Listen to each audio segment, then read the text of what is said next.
We have a dream that one day every governor and politician in our state would keep their word. When we talk about corruption within this winning city, it's our blowhard politicians that make unsatisfied promises to communities solely to get our votes. I'm a firm believer that J.B. Pritzker ran as a governor to make his cronies legal drug dealers while the war on drugs destroyed our communities. Everybody that won higher level office ran on a platform that they were about social equity and inclusion. But that's not happening here with recreational marijuana industry right now. And I'm telling y'all, it's not a black and white thing because we had black legislators who sat there and watched this happen. Now we need to prioritize social equity in the cannabis industry in Illinois. And we have been lobbying and advocating for true social equity since the beginning. This whole industry has made $1 billion, and we've received nothing.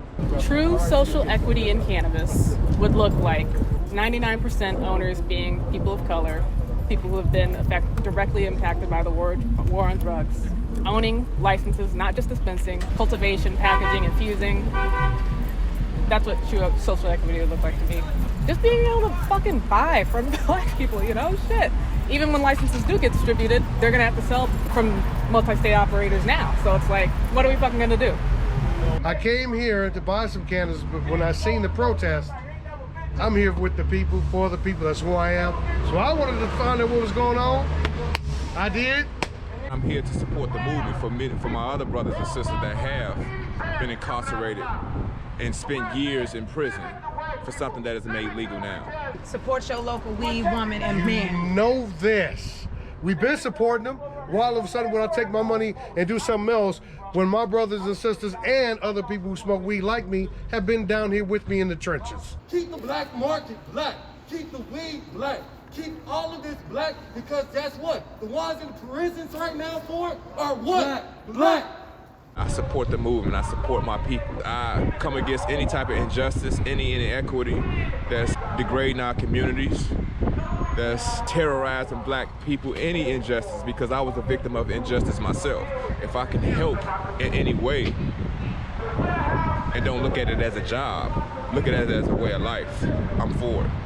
I'm not gonna say marijuana because that's racist. It was named marijuana so it can sound Hispanic or Latin, so it would be undesirable to the white masses when they first happened. And I see that the dispensaries, they have the word marijuana on everything. Like, it's just like, well, what the fuck, what about us? And then there's just like white folks in there using the word too, and it's just like, there's not any give back. I haven't seen any of that give back internally, and just learning that they are a part of an entire operation that is stopping more licenses to be given out is very heartbreaking.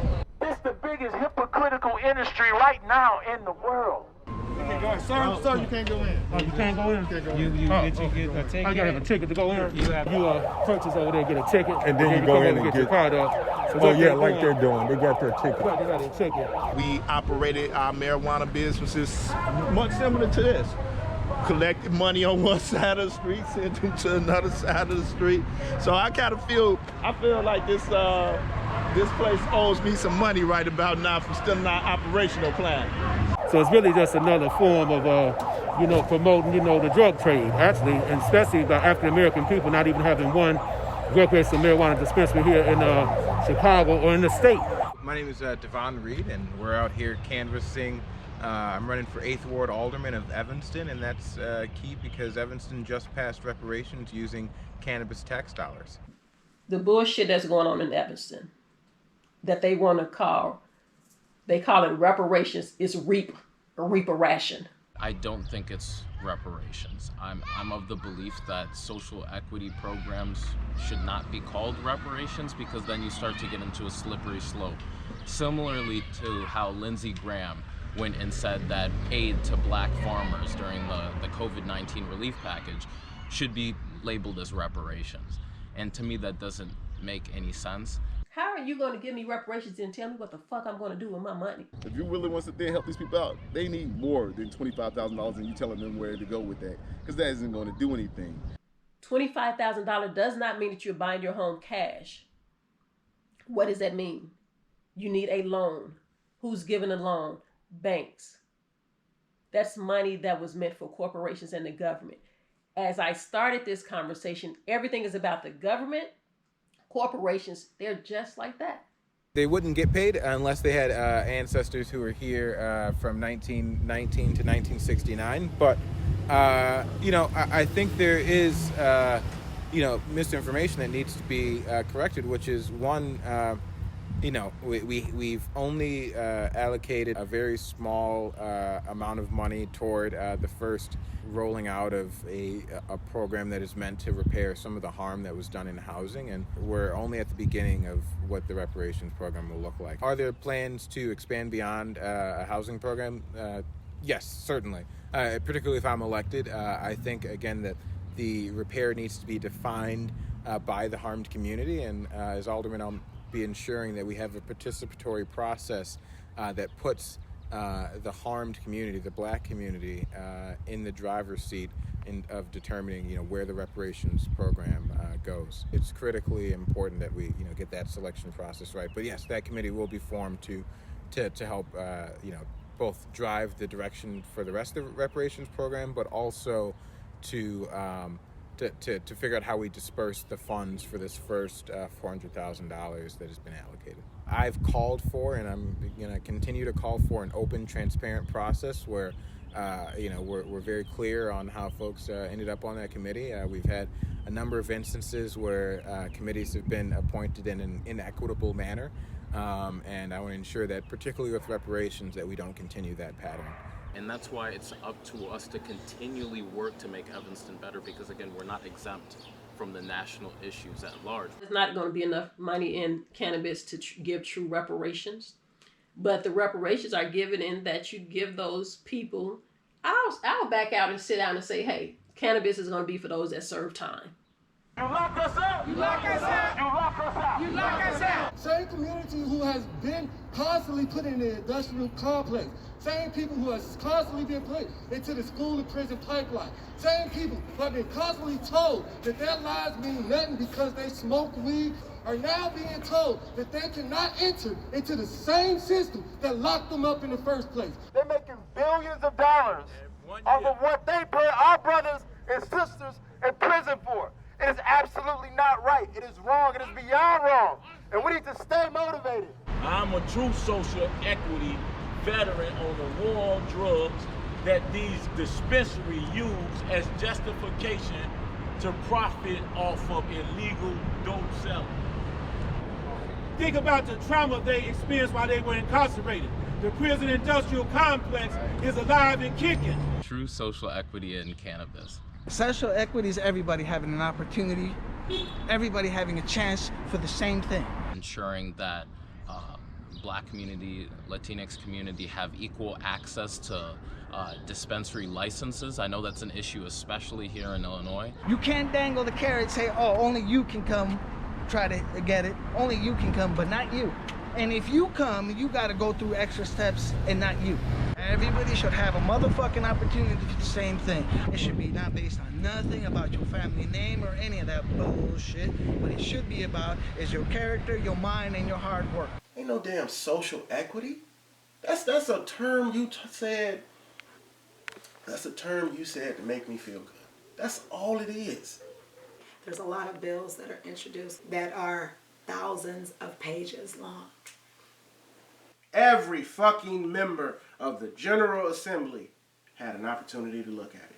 But if the general population isn't reading it, you better believe that the same people that you put into elected positions aren't reading it. Motherfuckers told you they didn't read the Affordable Health Care Act. They get a synopsis. They get a synopsis. And then they're told what they think is in it. And then they build their relationships upon that. And then they sign off on it and they say, John, I got you. This is your bill? Yeah. You pushing it? Oh, yeah. I got you, bro. But I need you to do something for me when my bill comes off. You got me? Cool. I'm going to pass this. And then later on, I'll be like, John, why didn't you tell me that it didn't have social equity in there for Black people? You told me you had me. Every Black person that allowed that to happen, I was about to say that I'm not for violence, but I think violence has a place. They need to be slapped the shit out of. It's COVID, so you don't want to run up on them, but a drive-by, slap the fuck out of them. I don't need a brother or a sister coming and telling me that I'm going too hard. If you ain't going hard with me, sit your soft ass down. You don't win by playing soft. When has that worked for us? Not yet. Never. It ain't worked yet. We can play soft with this. We can allow them to get away with it. But it's not just JB that we need to hold accountable. It's all of these black politicians that are running around with him. Because we have enough, think about all the black people in all the different high levels of government in this city, in this state. And they aren't outraged. That's a problem. Ultimately, you have people that want a license. You have people that applied for a license that didn't really give a fuck about a license. They wanted the money to sell their license. All I have to say is we have to fix this process. And that's the most important thing. You know, they're taking advantage of a flawed system here in Illinois, and we got to fix it. It's all about that bottom line. And then that bottom line, where's it going? Back to the taxes, so that the same people can continue to keep us out. What is that benefiting? And then they're hiding behind community change. What's changing? Right. The only thing I see changing of community change is that y'all coming into our neighborhoods, regentrifying it, and opening up shops. So now we can't even get the buildings that we want in our own fucking communities, so that we can deal with our shit. Yeah. It's a problem. You can't be mad when we out here protesting, saying, no, fuck this. You can't be mad when the only people that we see out here of color are people doing security on the low-level fucking job. It's unacceptable. Yeah. What got me into cannabis activism? Racism, sexism. They have mold on their plants and they just pass it through in the form of edibles and oil, infusing their shit with moldy cannabis. And they were trying to unionize, and people have been fired for trying to unionize to have some fucking rights where they work. It's sick. Like a lot of people, when weed is legalized, it's like, it's out the window. Like, from there on, everything's good. But when you peel back the layers, shit's really fucked up. My cannabis job that I worked 3 years to get to was not fulfilling. It is literally a dispensary, and they categorize themselves as retail, and they're not. In retail, you can go in and test your product and see it and touch it and try it on, depending on what the product is. Here, we literally are your corner boys. We get your order, we get your money, and we give you your stuff. Had the press not put the message out and supported the efforts of all the people standing here, it would have been ignored, because we could speak, but who's gonna listen? The truth is, the only way you can fix a problem is to recognize that there's a problem, admit there's a problem, and begin to work on it. Until we can get people in the House to vote for it, people in the Senate to vote for it, and the governor to sign it, and black people and brown people start making money. That's right. That's when the work is complete. We can no longer allow for the big industry to lock out social equity applicants. Billionaires become richer, and those that continue to struggle to get in this emerging market continues to be locked out. So the damage is done. The only thing we have now to do is fix it and unlock the door for people that have been locked out. You want to know what happens to any law, to any equity, to any community? Follow the money. If every black person in the state of Illinois, in this country, stopped going to dispensaries, this market will fall apart. For me, I want to see people that have dispensaries that are going to be good to the community and that are forward thinking. When the young kids, teenagers, black men and minority women get dealt the proper hand, because most of us didn't get dealt the proper hand. And so it's not necessarily what I want to do. I want to make it for the kids in the city. You know, I want them to see what I didn't see. This stuff has to change. It has to change. And if not for me, for them. And these not my kids, but I care because they are the next generation, and they deserve an opportunity to have an opportunity, not a promise. We are frustrated. We are tired of this game that we've been playing with the governor within this space. We are here for true social equity. We showed up today so that we can present ourselves as proponents in solidarity to fix all of this debauchery that the governor has placed before us. We at war, and we're gonna declare war on dispensaries and state elected officials with the vote. Y'all know we got the right to vote, right? Yeah. Throughout the state of Illinois, ex-felons is the biggest voting bloc. Don't forget, and make no mistake about it. When we organize this lobby, we're going to show you how powerful we are. So I commend everybody, and I tell those that's watching, get out and be a part of change. Get out and be a part of change. Send an email to JB Pritzker. Call him. That's something we can all do. We're doing the right thing by shutting down the dispensaries right now, but we got to stay on them, everybody. Keep your word, or we'll take it. Drop the mic.